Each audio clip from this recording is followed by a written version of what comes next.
10ஆம் வகுப்பு தமிழ் தமிழ் சொல் வளம் என்ற உரைநடை பகுதியிலிருந்து இளம் பயிர் வகை அப்படிங்கிற தலைப்பு பார்க்கலாம்.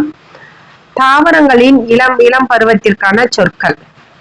நாற்று, நெல் கத்தரி பற்றிய இளநிலைய நாற்று அப்படின்னு சொல்லுவோம். நெல் கத்தரி, நெல் நாற்று, நெல் நடுறவங்களா நாற்று கொண்டு வாங்க அப்படின்னு தான் சொல்லுவாங்க. நெல் நாற்று, கத்தரி நாற்று.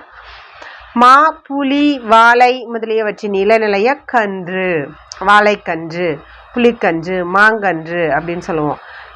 இளமையா நம்ம ஒரு நடுறதுக்கு முன்னாடி மாங்கன்று கொண்டு வாங்க, வாழைக்கன்று இப்படிதான் நம்ம சொல்லுவோம். வாழையின் இளநிலைய குருத்து, வாழையோட இளநிலைய வாழை குருத்து அப்படின்னு சொல்லுவோம். தென்னையின் இளநிலை பிள்ளை, தென்னம்பிள்ளை. எடுத்துக்காட்டு தென்னம்பிள்ளை, தென்னம்பிள்ளை வைக்கலாம். தென்னையின் இளநிலைய பிள்ளை அப்படின்னு சொல்லுவோம். அடுத்தது குட்டி, விழாவின் இளநிலை. அது என்ன விழாவின் இளநிலை அப்படின்னா, விழா மரம் இருக்கு இல்லையா, விழா மரத்தோட இளநிலைய விழாவின் இளநிலை, அதை குட்டின்னு சொல்றாங்க.